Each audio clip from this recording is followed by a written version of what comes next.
Meus queridos irmãos, nessa meditação de hoje, eu queria começar perguntando para você como é que anda o seu coração, como é que anda a sua fé em Cristo, a sua devoção a Deus.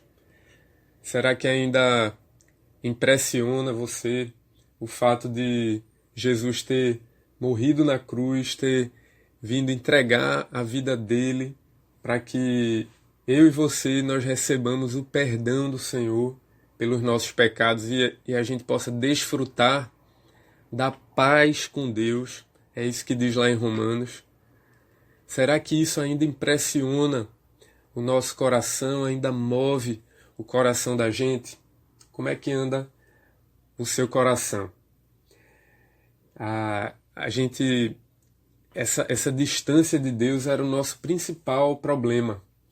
E esse problema ele foi resolvido de uma vez por todas lá na cruz. Nós fomos reconciliados e hoje a gente desfruta da paz com Deus por meio do nosso Senhor Jesus Cristo. Mas a pergunta é: isso ainda causa admiração? Isso ainda produz gratidão no meu e no seu coração?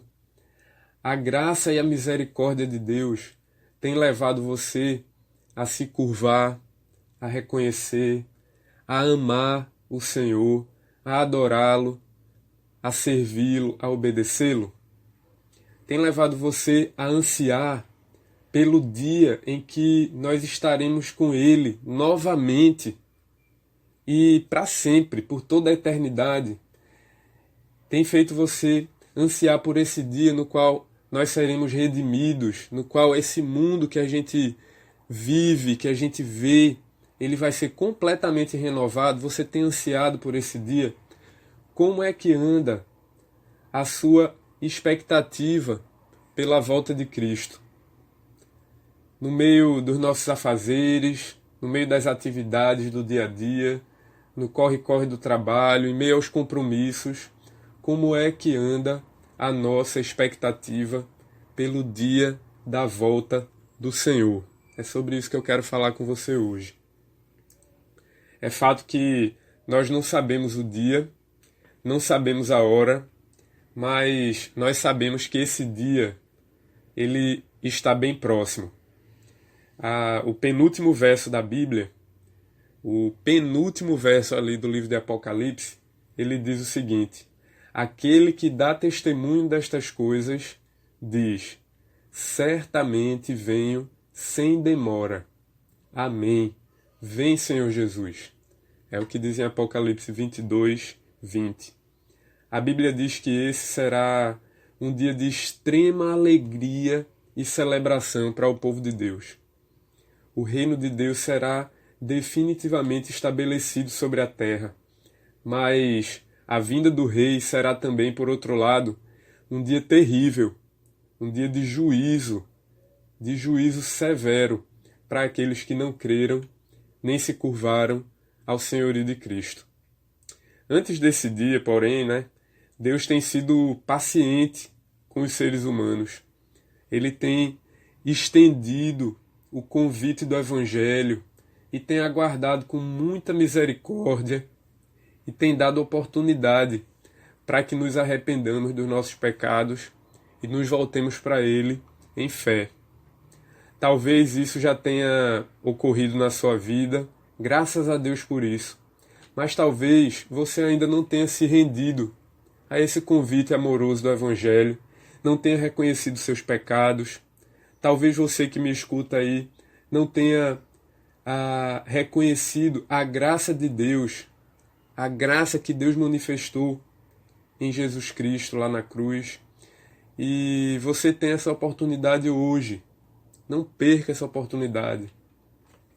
Mas eu queria chamar a sua atenção para o fato de que os acontecimentos da vida comum, os acontecimentos do dia a dia, o corre-corre pelo sustento, o corre-corre para pagar as contas, para conseguir o que nós queremos, a vida corrida para nos darmos bem na vida, tem o potencial de nos fazer esquecer dessa realidade fundamental do Evangelho.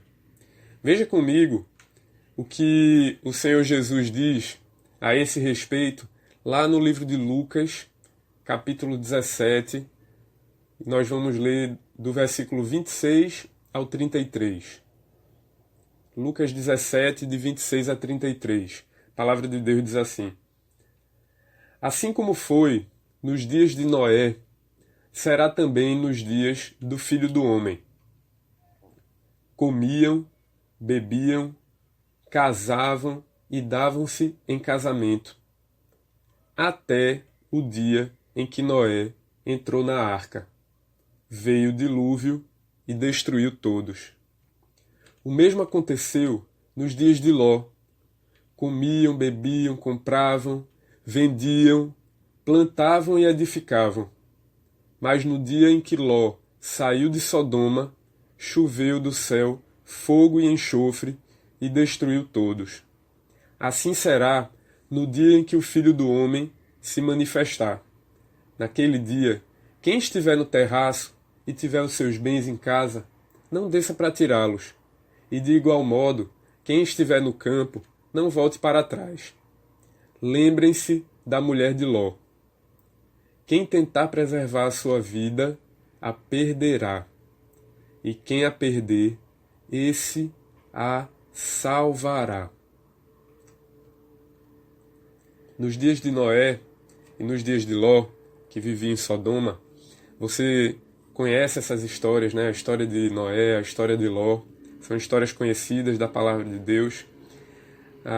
Naqueles dias, o contexto, né, nas duas histórias é de pessoas que viviam completamente entregues aos seus próprios pecados, a uma sociedade completamente mergulhada no pecado, mas essas são histórias também do castigo severo que Deus enviou sobre os homens nos dias de Noé, mas que veio também sobre as cidades de Sodoma e Gomorra nos dias de Ló.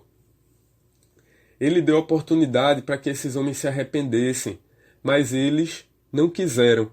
E por que eles não quiseram, queridos? Essas pessoas elas estavam vivendo as suas próprias vidas. Preste atenção no texto de Lucas que a gente acabou de ler. Elas comiam, bebiam, casavam, davam-se em casamento, compravam, vendiam, plantavam e edificavam. Então veja, essa era a vida comum, vida diária, vida comum, vida corriqueira. Me impressiona que Jesus dê tanto destaque a essas coisas ordinárias da vida. E por que isso, meu querido? Por que Jesus dá tanto destaque a esses fatos ordinários da vida cotidiana?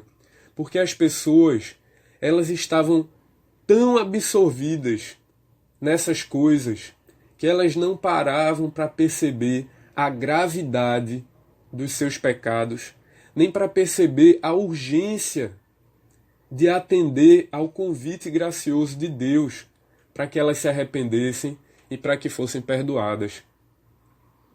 E aí eu pergunto novamente para você, como é que anda a tua vida? Como é que anda o teu coração? Como é que anda a tua expectativa pela volta do Senhor Jesus Cristo, pelo dia do Senhor, pela volta do Filho do Homem? Ele virá em breve. Se ele tem chamado você, hoje é o dia de arrependimento. Se o Senhor Jesus tem chamado você a se achegar a Ele, hoje é dia de arrependimento. É dia de nos entregarmos a Ele com fé, com humildade. Se você já fez isso algum dia, hoje é dia também de viver nessa terra conforme esse arrependimento. A viver nessa terra aguardando ansiosamente a volta de Cristo. Em meio aos compromissos, em meio às tarefas ordinárias dessa vida aqui, em meio ao trabalho, ao corre-corre, à vida familiar, aos teus compromissos de trabalho, na tua vizinhança, em meio a essas tarefas ordinárias da vida, Deus nos chama para viver como peregrinos, com os olhos fixos nas coisas que são lá do alto, a vivermos numa postura de prontidão, numa postura de vigilância, anunciando o Evangelho até que o Senhor Jesus retorne. Quem tentar preservar a sua vida, a perderá. E quem perder, esse a salvará. Talvez hoje seja dia de você rever sua caminhada, meu querido. Talvez seja dia de você entregar a sua vida pela primeira vez ao Senhor Jesus Cristo. E eu quero dizer para você, não perca essa oportunidade. O dia da volta do Senhor se aproxima. Que Ele abençoe esse dia para você. Seja um dia abençoado, um dia de arrependimento, mas um dia também de encontrar o Senhor, um dia de se render diante dessa graça maravilhosa. Um grande abraço para você.